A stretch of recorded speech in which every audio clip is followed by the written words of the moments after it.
Welcome back to another episode of Sailing Sitka, you guys. I've never been so happy. Offshore preparations for Sitka. Install 2 more 12-volt fans. Replace computer fan on fridge compressors. Sew mizzen stack packs. Sew lee cloths. Sew cockpit splash guards. Build rack for a long shit in the V-berth. That's what we got to do, and we got 3 weeks to do it. If they could all be this easy, we would have been offshore a while ago. Hi, my name is Kenna, and this is Jay. We live aboard our Choi Lee Offshore 41. Her name is Sitka. Currently, we are sailing and exploring our beautiful home here on Vancouver Island in British Columbia, Canada. I'm new to sailing, but I'm learning and loving it more and more each day. Jay, on the other hand, was born a salty sailor. As he takes me under his wing to get ready to sail around the world, join us on our adventure of falling in love with the beauty of life and the wonders of each other. Welcome to the story of us, and welcome to Sailing Sitka. I have to keep believing this will all be worth it. The hustle and bustle, the hurry, the constant stress followed by projects after projects. Everything worth doing is hard to get, so I'm told. The hike up a mountain may suck at times. You're out of breath and you want to take a break, but you know if you just keep on pushing, you'll make it to the top eventually. By conquering your internal and external obstacles, you are now granted what you first set out to get by stepping foot on this mountain. A view of a lifetime and a sense of accomplishment. More importantly, following through with your goals even when it was hard to get. I hope my feelings towards sailing offshore go a little something like this.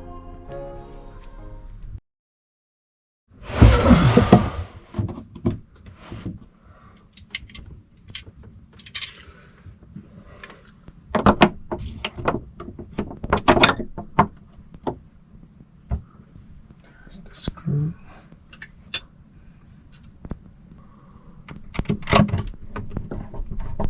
I like it.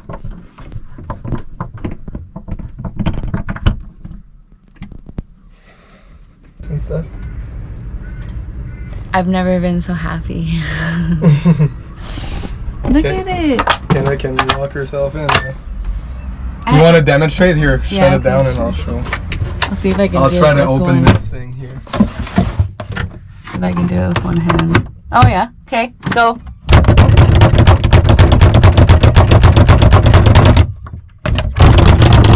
Okay. I'm trying to come kiss you and you lock me out? You pay now, big boy. Also,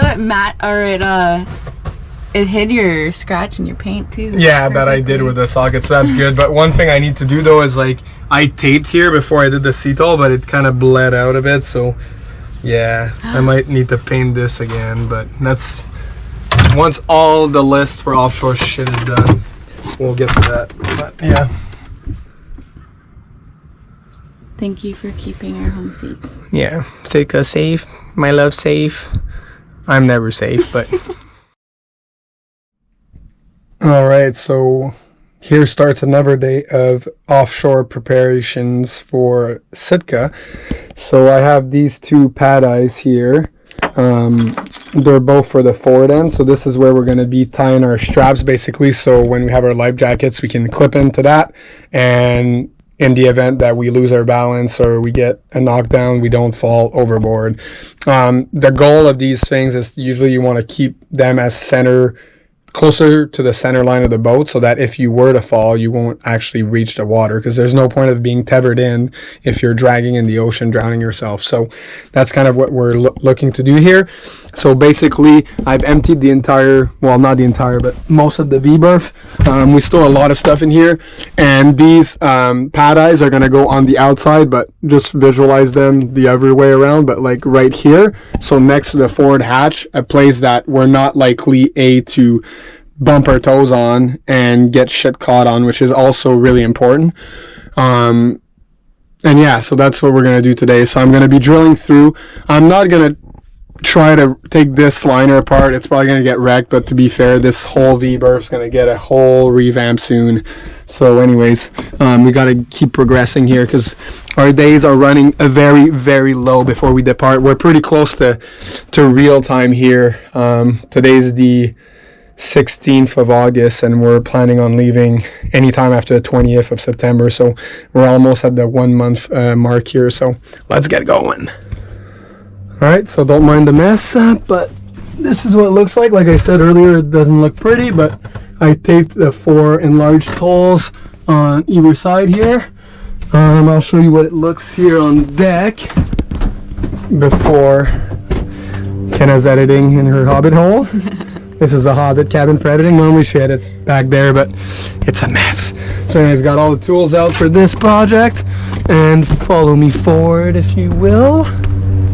We put our dinghy in the water right now. Normally it's on deck, but I needed more space. So this is what it looks like from the top. So I oversized drilled the holes, and as you can see, I don't know if you can tell by the camera, but it's chamfered too. Same on this side. So on either side, so that way we'll have a strap. Same kind of material as a cargo strap basically, so a flat webbing that will start from here. So it lets us reach everywhere we need to go from here, all the way along the cabin top, all the way back to these cleats here who are through bolted. So that way we can clip on here as we walk out of the cockpit on either side, whatever side's the safe side. And then yeah, basically the windward side. And we can walk our way up without falling down in the ocean. And then over here in the cockpit, as seen in a previous episode, we have one place to clip in here for whoever is in the cockpit area. And if we need to be at the helm, or whoever's on this side can clip in to this little puppy that's right there. So yeah, let's get that done. So I got to mix in some slightly thickened epoxy just to fill those holes, and then tomorrow I'll come back and drill them the right size, so smaller. And what that does is if ever water was to leak through the sealant, it will not compromise the coring, because a deck of a sailboat in this case and for most boats is fiberglass, then a coring material which can be plywood or some sort of Eric's foam core, and then fiberglass. So that middle part, which adds a lot of structure, if that becomes wet, it becomes compromised. So if ever, by filling with epoxy and drilling the hole small, if ever water was to come through, it'll go right through and not actually compromise the core around it, because you're basically turning that whole tubular area in solid plastic or fiberglass. So water, it doesn't mind water at all. So anyways, short story long, let's go. All right, so I just filled the holes. So that's what it looks like on this side. So then tomorrow when it's hardened, we're gonna drill the holes the right size, and then we're gonna through bolt these puppies in, and that's another project done. So a quick little easy one. Another thing I'm doing today, I'm gonna add Cetal on here. Let me show you. On this piece of oak here, I've installed that in 2020 before a big trip to Destination Sound. It's bendy, but it's quite strong. That's why they use white oak on wooden boats to make ribs, I think sometimes. Correct me if I'm wrong, but oak is quite a good wood for on boats. But it does need protection from fresh water. Fresh water is the enemy of boats. Salt water protects wood. Fresh water destroys it. So I sanded that down yesterday, and now that I'm part of the Cetal gang, as you guys know, I'm doing 3 coats of Cetal. So first coat yesterday, as you can see, there's a bit of drips here. So I'll give them maybe a little sanding at some places where I messed up, and then give the second coat of that. And then all these jerry cans can go back on there. And we'll have to figure out a way of putting the Spinnaker pole. I think I will go and lash it on top of there, but not use it to lash a jerry can, so it's easy to use when we want to go downwind. Now, after that's done, I gotta that's the easiest project of the day, really, really easy. Just need an Allen keys. I'm gonna put these little end caps here on the stern rail where I had to cut it so that the hydrovane can operate. So these caps basically are gonna go in here, so it finishes it off, and then we can have a rope tied there when we're not using the wind vane. And the only thing tightening these is these little grub screws that, as you can see, they come through, so you just tighten those. So that's going to be real easy. Looking forward to that project. If they could all be this easy, we would have been offshore a while ago. Anyways, Let's get going. So we'll demonstrate what the jaw's supposed to look like. So as I pull on this ring, the jaw opens up, and you want it facing down, so if ever you have to like drop the sail real quick, you can just open that jaw like that, and then it'll stay open though, it doesn't come back on itself, so you have to come and close it. But yeah, I'm pretty happy about this setup. It works good. I'm gonna have to build some sort of rack to keep it. We used to have it lashed on the starboard side and holding on, using it to like lash jerry cans as well, but obviously offshore we're gonna use this pole a lot, and I'm not gonna be, I want it probably on the port side deck on 2 little pieces of plywood that are cut up so we can strap it. I think I still have the mounting brackets that were wood that came with the boat, so I'm gonna look for those. That's usually the longest part of a project, is finding shit that I know I have somewhere on board. But anyways, I'm pretty happy with that. So that's a check mark off the list. Got the battery bolted down strap yesterday. Now this is done. Now I'm gonna move on to getting jerry cans done. So we're getting a lot of stuff done on our offshore to-do list. All right, let's go. Yes. We got things to do, people to see, mostly but work to do, but yeah. Welcome back to another episode of Sailing Sitka, you guys. Thanks for joining us, and if you're new here, please subscribe. We are getting the boat prepared to go offshore, and this is what this episode contains. Yeah, so basically, we only have about a month left before we're making our big left here and sailing from Victoria, British Columbia, all the way down to Mexico. And we are not stopping in the States unless we absolutely need to due to weather. So it will be, you know, something like an 18-day passage. So I'm going to just run you guys through the list of boat work that we need to be done before Mexico. Obviously, there's more to that list, but those things are going to have to wait till we're in Mexico. But this is the list so far. So this is the boat work stuff that we need to do. I'll just run it through. So install hydrovane, that's done. Get new mizzen, that's on the way. New jib track, that's been done. Build hard dodger, that's been done. Get a used portable gas generator, that's done. Build new and secure watertight companionway door, just finished that one today. Install forward attach points for jack lines, also finished that today. Inspect and rig Spinnaker pole, we went over that yesterday. Tweak jerry can storage, it's in the process right now. Install 2 more 12-volt fans, Mexico's hot, that's in the process. Replace fridge compressor 12-volt fan, so just a little computer type fan. It's been non-working for the last few years, but here it's fine. But once we get to Mexico and the water's warmer, we're definitely going to need that fan to work, so I'm going to replace that. That's an easy one. This is sewing projects, so the next following, so sew mizzen stack back, sew lee cloths, sew cockpit splash guard, sew chimney cover, and sew lee cloth for the bookshelves. So that all these sewing projects, Kenna's going to be rocking that on that 1969 sewing machine we got. Next thing, we got replace shower discharge hose. That hose is kind of janky. Other thing we need to do is epoxy plywood under the sump pump. That pump was drilled right into the water tank, and I'm not a fan of that, so I'm going to epoxy that, then build a platform so we can actually mount things on it, so it's better, and that way we don't end up drilling through the water tank in the future. Build storage rack for long shit in the V-berth. So basically we have a bunch of like fiberglass roll material, long pieces of wood, stainless steel tubing, and all that stuff that's in the V-berth right now, but I want to build sort of like kind of like a rack that you would see on top of a car, so it's all lashed in and it's above wherever people would be sleeping in there. So that's going to be an upcoming project. We need to reinforce the mizzen compression post, as we're going to be using the mizzen once again.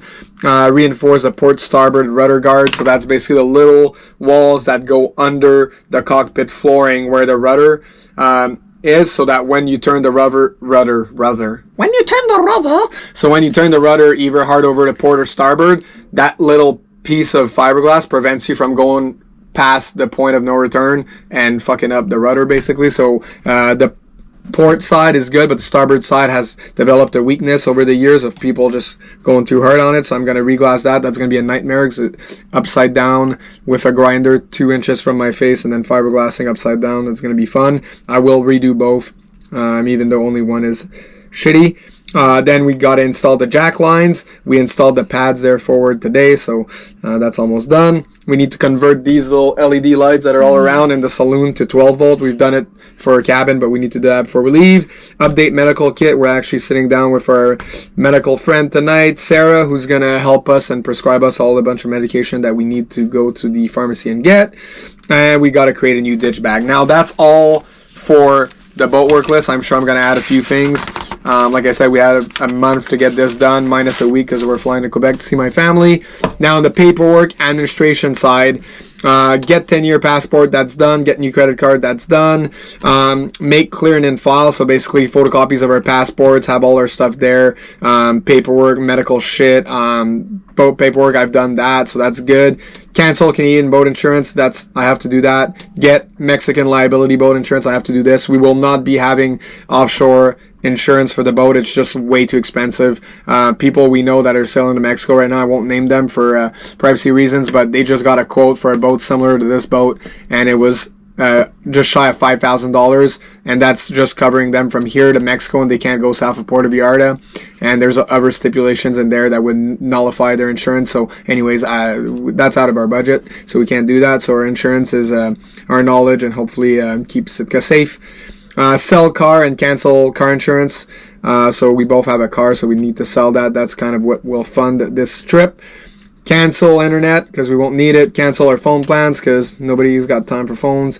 We're going to set up Iridium Go plan, which we bought a used Iridium Go a few months ago, and our Predict Wind. So we have we'll be able to look at weather and send texts and emails and notify banks that we're traveling. One thing I want to try to get done too is to get exit paperwork from Transport Canada, so Zarpay, because Mexico, Pacific Coast is not as anal retentive about it, but I know the East Coast is, but they expect you as a Canadian to have stopped in the States for some reason. They don't think anybody sails straight to Mexico, but that's what we're trying to do. So I want to see if Transport Canada will give me an exit paperwork from Canada, even though this is my home country. So anyways, that's what we got to do, and we got 3 weeks to do it. Bubbly. I'm horrible. That's not that bad. That's actually not When you bad. just like go on a rampage and list everything, it sounds very overwhelming. Yeah, but we've done a lot of the big stuff. Like the door, like I'm not exaggerating. The door took at least 50 hours of work. There's a lot of things obviously you don't see on camera, but it's time consuming. Like I mean, fiberglassing, drilling holes, adding epoxy, painting 3 coats, varnishing, adding all the gear, the woodworking aspect, then the locking mechanism, the gasket setup, the making channels so water can go on. If you saw it anyway, it's a lot of work. A little door stopper thing. Everything has to be angled so that everything fits. But I actually enjoy doing those kinds of projects. The only 2 projects I'm really not looking forward to on that list is the building those rudder guards and that compression post, because that's all upside down. I have to go empty the whole lazarette, go inside the lazarette, and then do this shitty work upside down in low ventilation area, low visibility. It's a recipe for disaster, so I'm not looking forward to that one.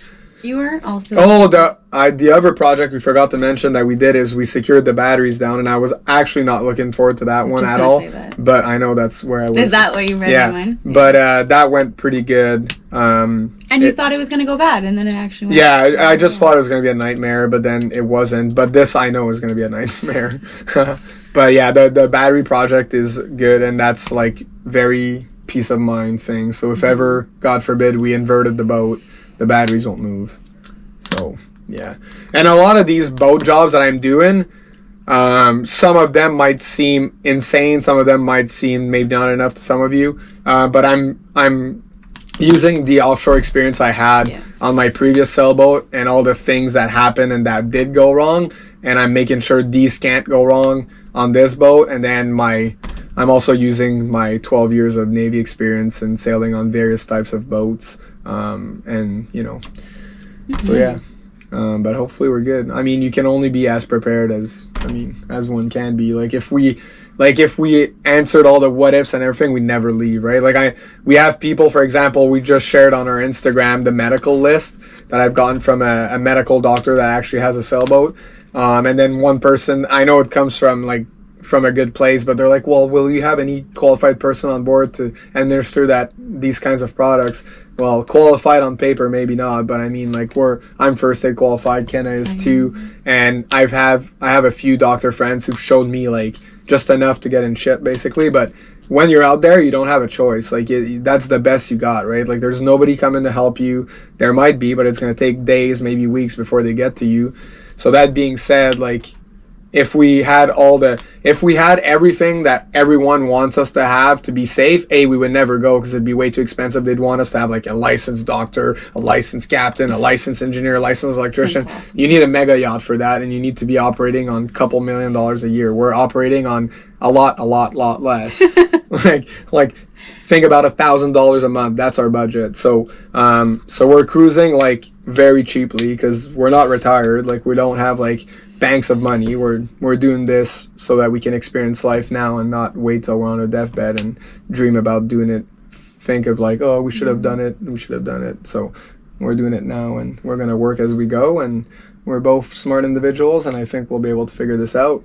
So just remember, people, the most riskiest thing you do every day is get in that car and drive to work. This is actually safer as long as you mitigate your risks as much as you can. So yeah, on that note, see you later, alligator. Make sure to hit that like button. No, you there. Hit that like button now. Now!